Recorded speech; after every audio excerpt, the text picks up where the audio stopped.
gawa namin guys. Back support ang bull bar.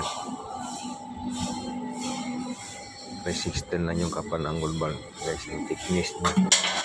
Yun guys. Nakaglagay na yung pattern sa isa guys. Pattern siya para mabilis yung gawa. Guys. Ito guys yung mga nataping ko na.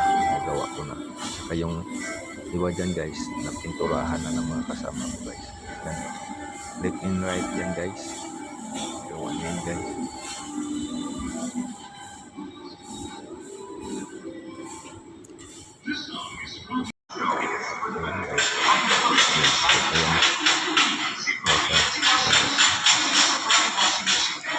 Yung iba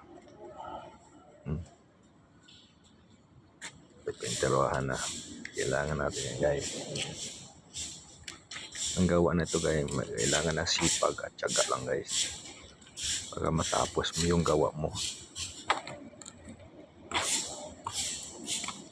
Marami yan guys. O yan guys, tapos na guys, napinturahan na ng mga kasama ko guys. Mga may 100 na yan mahigit.